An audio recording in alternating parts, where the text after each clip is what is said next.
Hey there, we are so thankful that you have made the choice to watch one of ACC's messages online. You know, as you are watching and diving into the truths that are being shared, we challenge you. You're sitting at your phone or your computer, hop on social media and be sure to use the hashtag YouBelongAtACC as God is teaching you different things during this message. But you know, we say you belong at ACC and we truly mean that, which means we would love to have you join us during one of our Sunday services at 8:30, 10 a.m. or 11:30 a.m. here at 710 Aquahart Road. So we would love to have you jump into this message, and we're believing God is going to do some awesome things in your life today.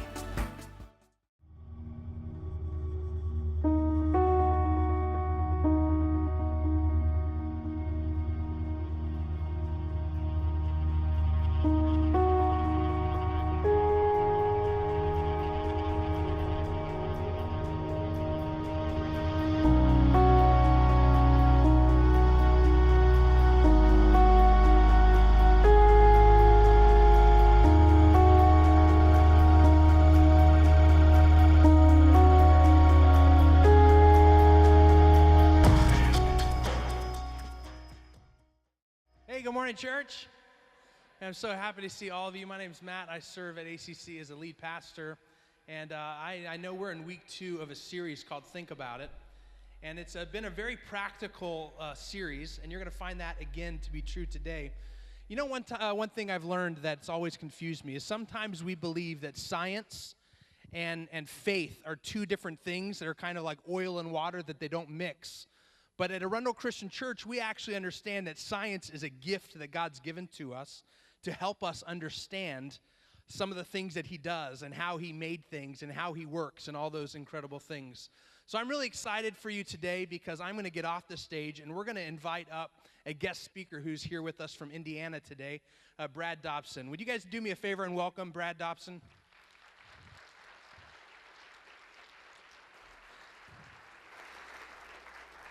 Brad, I'm going to get off the stage and let you tell us who you are and why all that's important, but I just want you guys to know you're in for a treat as we get practical today and where we get to see where that science and faith kind of mesh, and it's going to be awesome. Thank you so much for being here. Thanks, Pastor Matt. Appreciate it. Good morning. So I love the video that your leader Sarah shared this morning, and there was a word in there, label, that's the perfect transition, because I want to start off talking about the stigma of mental illness. And mental illness is really the only disease in the world you can use as an insult, because you just don't hear people going around saying, you're acting diabetic. We don't hear people going around saying, okay, fibromyalgia, right? We don't hear that, but it's far more common to hear people say, you're acting bipolar. Okay, schizo. You're crazy. You're just depressed. You're too anxious. And we use these things more commonly out of ignorance than anything, not maliciously.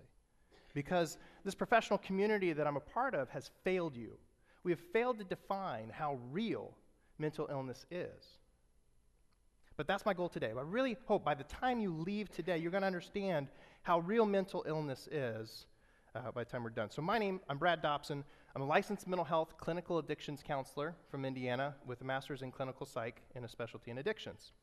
I have had the significant privilege over the last 10 years to work in a variety of settings. I've been through K through 12, drug court, intensive outpatient programs, community mental health, collegiate counseling center, undergraduate and graduate teaching, and private practice. But throughout that time, I've had the great privilege of working with people from around the world. The collegiate setting offered me the opportunity to work with people from China and Germany and Nigeria and Canada, and I've worked with people that were homeless. I've worked with people that were educated and uneducated. I've got to work with professional and collegiate athletes. And despite all the diversity of the people I've met, there's this pervasive pattern.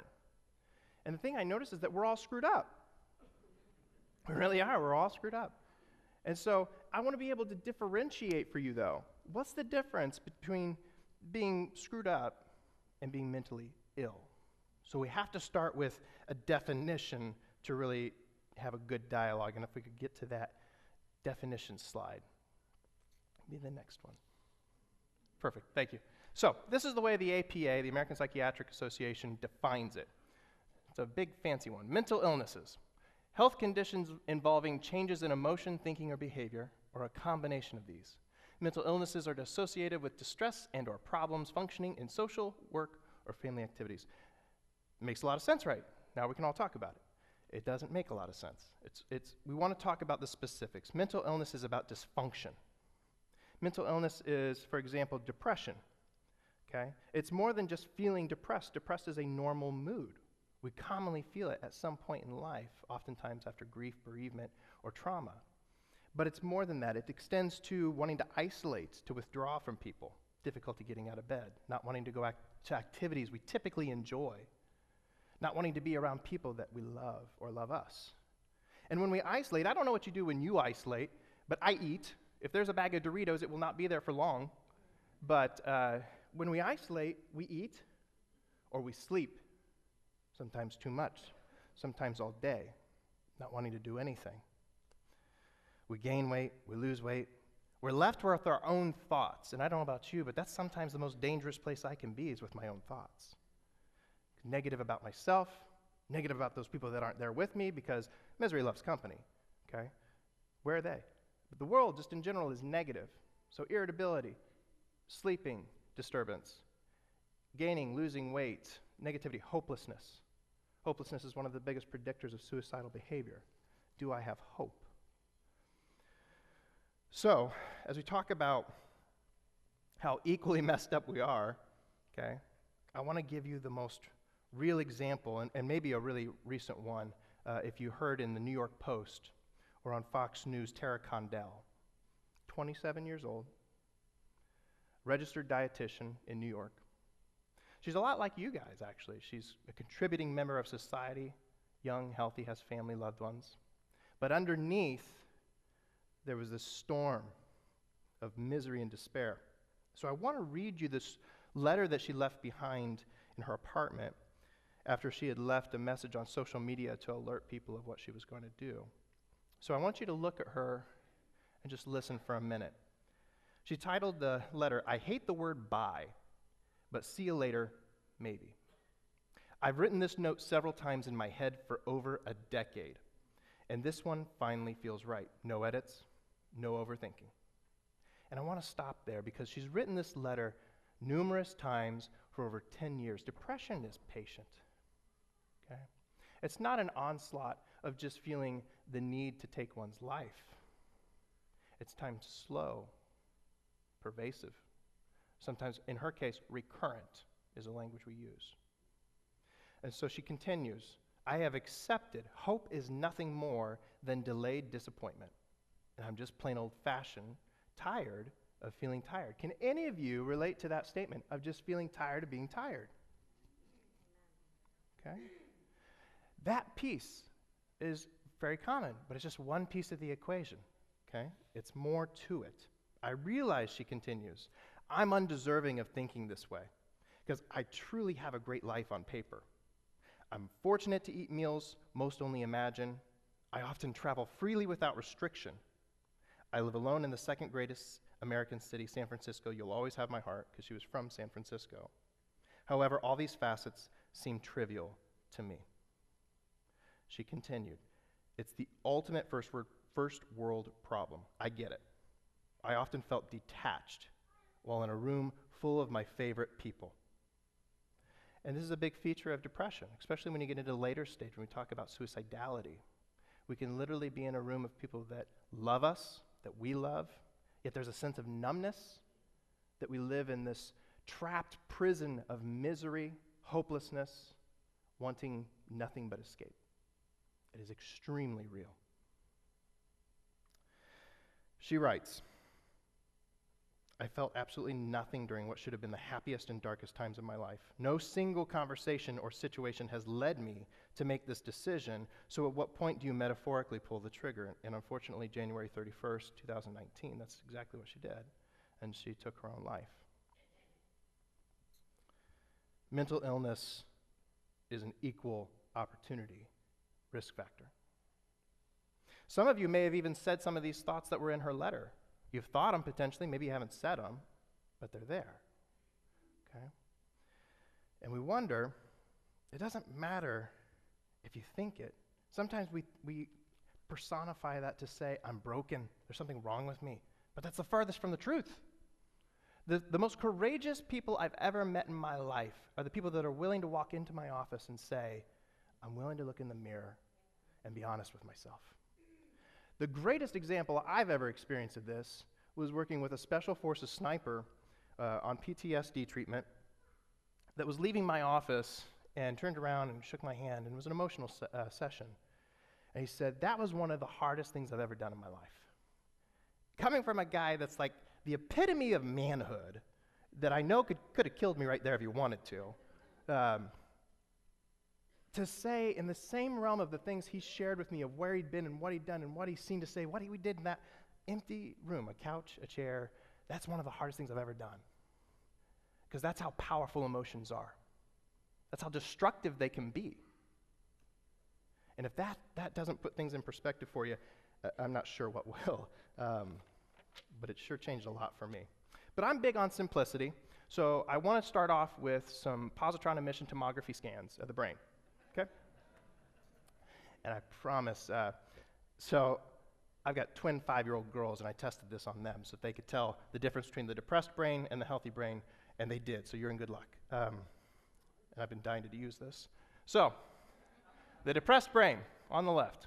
These are scans from the Mayo Clinic on a research study of severely depressed versus healthy brains. And what we see are these areas that light up tell you that there is healthy activity. We use radioactive markers in these scans to show us where's the activity in the brain. So if you look at the frontal lobe up here, higher functioning, critical thinking, decision making, versus occipital lobe back here, our common area for vision, it's normal here, healthy, lit up. But the blue and gray and dark areas, it's like the brain is in mud. You can't get traction. It can't go anywhere. It lacks motivation. We have difficulty thinking, critically thinking, decision making, risk assessment, apathy. It's literally an image of depression. That's how real it is. It's not just a thinking disorder. Okay? And I've got another example for you for schizophrenia. And so this is some research a while back, but it was really foundational for us on being able to predict what's going to happen in the brain over potentially 10 years. And as we look at the ventricles, left and right hemispheres here, at the beginning of her symptomology, where she's starting to display some of these hallucinations, delusions, and paranoia, we recognize that these little dark areas, the ventricles in the left and right, we start to see over 5 years, they're changing. They're getting bigger, noticeably. It's not just a thinking disorder. We see structural changes, predictive structural changes in schizophrenics to know how is this going to affect their brain. And if you change the brain, if you didn't realize this, it's going to change the way you think, behave, act, and perceive the world around you. Okay? And we know with schizophrenics, we suspect that increased elevated levels of dopamine play a role in their perception of reality. Okay? And I used to run schizophrenic groups about 8 years ago. And I'll never forget how real it was sitting with a middle-aged man talking to the 10-year-old version of himself in the corner for 50 minutes. I have no doubt that he saw what he saw in that corner. I have no doubt the fear that he displayed was real. What he felt was real. What he heard was real, because the brain is capable of synthesizing these things in his brain, in his mind. It's that real. So I say all this to differentiate the moderate and severe mental illness that I work with and the more common mild episodic illnesses that the general population is prone to today as we pursue this balance. Talk about mind, body, and spirit. So mental health is the pursuit of balance or equilibrium. We call it homeostasis in the medical community. And balance just doesn't sound like a good word. How many of you today would say your life is balanced? Not a single hand. You're all honest. Good. I had a couple liars last time. Good. This is a good therapeutic relationship. We're being honest from the start. I like this. We struggle to find balance until something bad happens. A heart attack, crisis, trauma, a loss. Why is it that we have to wait for something catastrophic or significant in life to us to change? Why is it that we have to wait for a child to struggle with drug addiction or the death of a parent? Why do we have to wait for this to recognize what's really important, to recognize we have to change? For example, there was a point in my life where I'm doing counseling, teaching, private practice in the evenings, trying to build a house, raise infant twins with a wife that's traveling 30 to 40%. Okay, that's the definition of insanity. Trying to do the same thing over and over, expecting a different outcome, expecting things to work, and they never did. So we have to make compromises in life. We have to be honest with where we're at, and that's when I call my therapist, which I'm a proponent of. I have one. I encourage you to, too. It's called good maintenance. Okay? But we talk about balance. It's ultimately about finding healthy ways to meet our greatest needs. And we're all driven by 5 core needs. Dr. William Glasser is a psychiatrist, recently deceased, that I'm a huge advocate for his theory, because he took a lot of theories and he broke it down into these 5 core things. He says we need love and belonging above all else. We need other people in our life. We need acceptance. That phase of middle school and high school where we just want to fit in never really goes away. Okay, but we need other people for all the other needs too. You cannot have power if there's nobody to have power over. You cannot have freedom if there's nobody to be free from. You cannot survive alone forever. That's why solitary confinement is the greatest punishment in prison.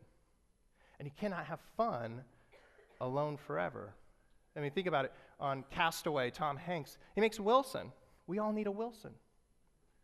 And you think about how devastated he was when Wilson fell off the raft. But that's kind of how we leave ourselves a lot in this life, isn't it? Alone, drifting through the ocean, thinking we can do it on our own.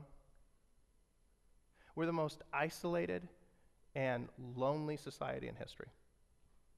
We are more divided in the things that are competing for that balance than we've ever been.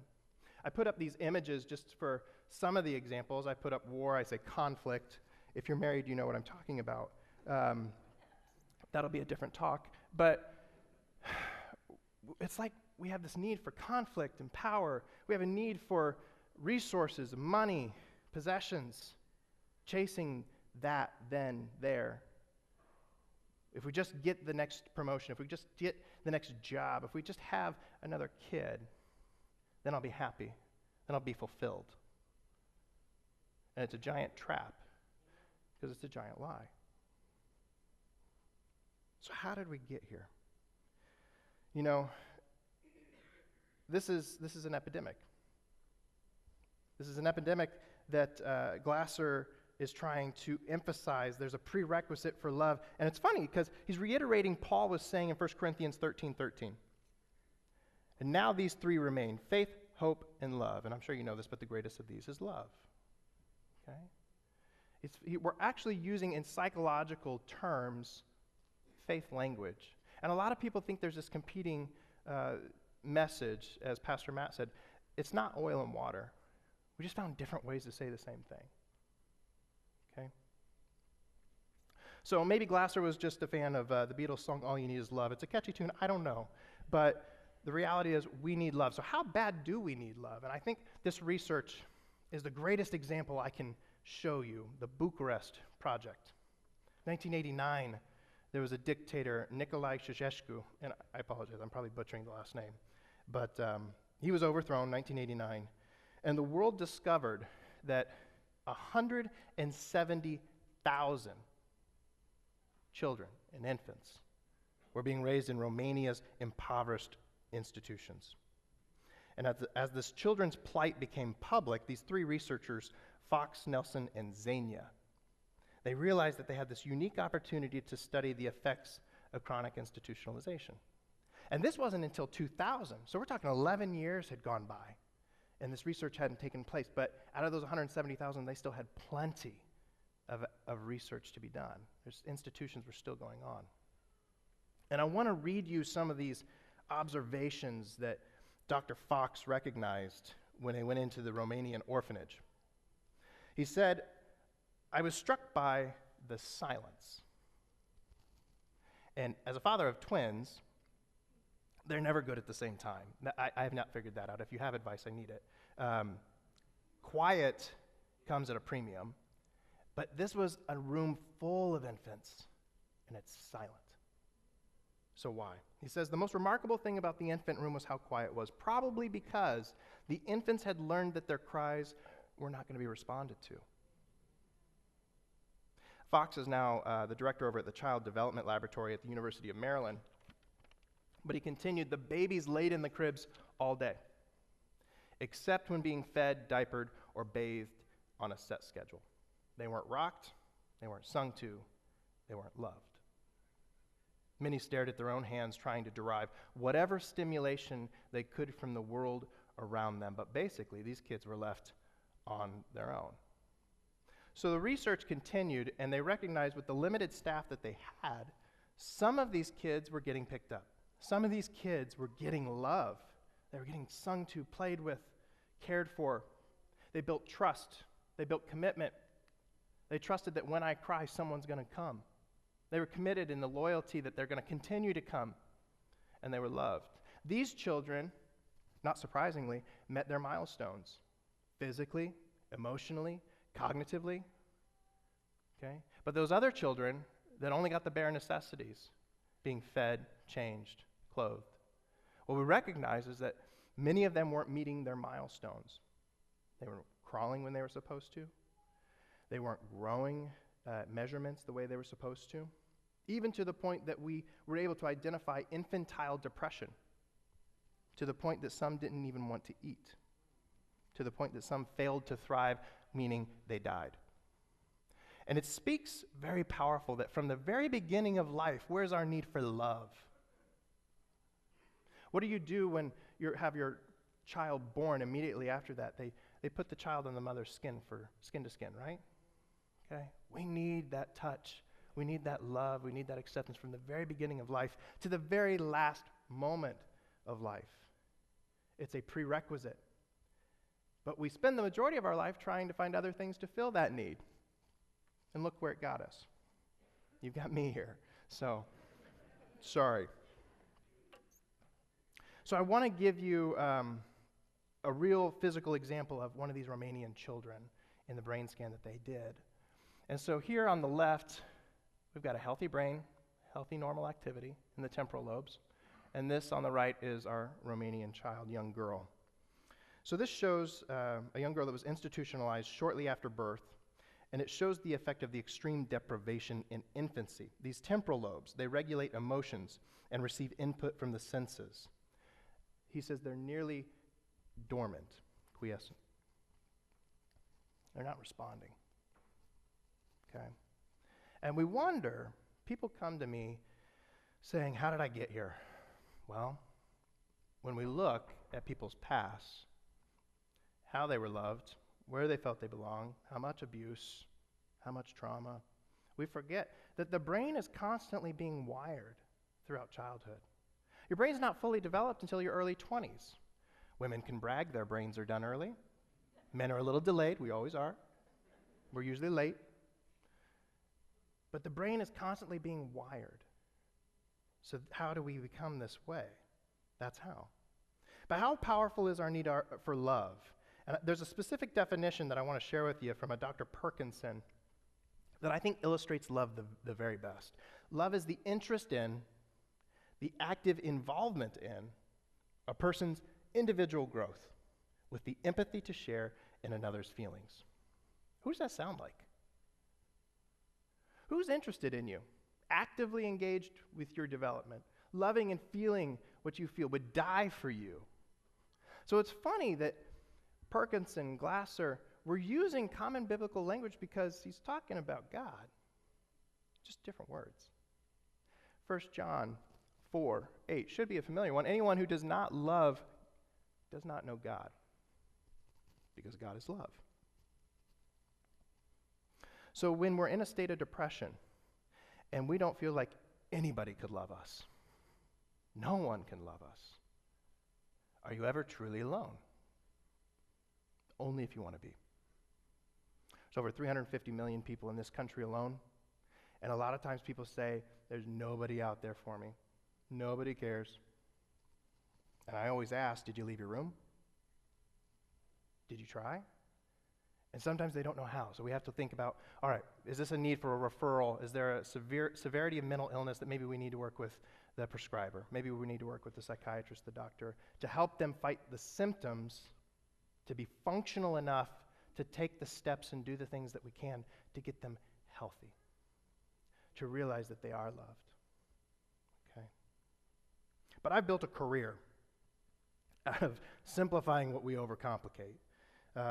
Glasser also mentions how we spend the majority of our life trying to control things we can't control. Okay? My wife needs to turn this off at this point. I tease her about wanting to control things, but she keeps my life in order, and I need her desperately. But we spend the majority of our life trying to control things we can't control. And this is where I spend most of my time with clients. And when we finally step back from our desire to control so much in life and just admit that Christ already showed us how to live in the moment. A lot of times people are intimidated by the New Testament, the Bible in general. It's too big, it's too complicated. But if you actually just look at how Christ lived, what more do you need? When Christ had all these kids running to him, the apostles were like, no. He's like, let the kids come. You have to have faith like a child to get into heaven. This is where I need to be right here. When the crowds are overwhelming and we think we need to retreat, put him on a boat out in the bay, and he'll preach from the bay. This is where I need to be. Heaven is here. It's not there. It's not somewhere I'm trying to get to. It's not where I've been. It's here. And we spend the majority of our life, and this is what anxiety and depression is truly rooted down to be about, the future or the past, not the present. So how do I live in the moment? This is where we find peace and happiness we all desperately search for in each day in the unhealthy ways that we try. His message was simple. Love. Love. Oh, by the way, love. But you cannot love your neighbor if you don't know how to love yourself. And how are you supposed to love God if you don't know how to love yourself? And unfortunately, in the faith community, a lot of times when people say, I can't say no, I'm supposed to be charitable, I need to give my time, I need to give my resources, I need to volunteer. And we forget that if we're not healthy, we're not doing anybody any good. And so Boundaries, great book, Dr. Townsend, Dr. Cloud. I'd recommend it to all of you. I've recommended it for 10 years. That we have to understand that it's okay to say no. Christ did. So, how do we recognize what we're capable of and what we're not? What we can control and what we can't? And then we look at the division that depression, anxiety, OCD, and other forms of illness, true illness, can create for our spiritual health. Because when they're wrestling with paranoia or severe anxiety, it's separation from self. I'm my own worst enemy. It's incredibly difficult to love yourself, to love God, love others. Okay? And so it's very real, and that's where the importance of seeking out a professional is so important. So, in the addiction community, we have this saying, addiction is disconnection, recovery is connection. So I thought, since Super Bowl Sunday was last week, I wanted to pull a Bill Belichick and give you a sneak peek into Satan's playbook, because if anybody can steal a play, Bill can. I'm from Indiana. I can say it. I'm a Colts fan. Let me live in the past.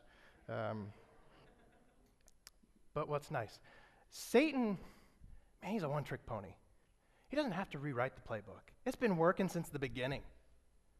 And he's got one trick, divide. Divide from God, divide from others, divide from self. And how does he do it? Best example, first one. Adam and Eve got to live in the presence of God. And with only a couple simple lies, false promises, he divides them from God, thus separation. Then, well, if that one worked, just keep going. If it's not broke, don't fix it. And he's found out how to do it because we're flawed, we're human. Divide from brother, Cain and Abel, simple jealousy. Killing of a brother. Divide from self. Judas is the best example of this because this guy literally walked with Jesus. He saw the miracles. He knew the truth. But he fell into believing lies, got greedy, and then, with the death of Christ, so burdened with shame, ultimately divides from self, taking his own life. Satan's good. And we need to be real and honest about who the opponent is. Okay? But God's playbook, really appreciate it. He gives it to you. Okay? We don't have to decipher anything. Love God. Well, how do you love God if you never talk to him? Do this in marriage therapy a lot. Couples don't talk to each other. We don't listen to each other.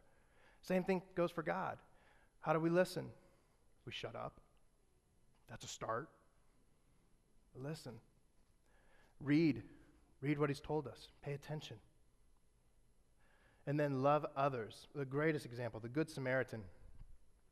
It's not about how different we are. And I've had the privilege of seeing just the diversity of the world, yet how common we really are.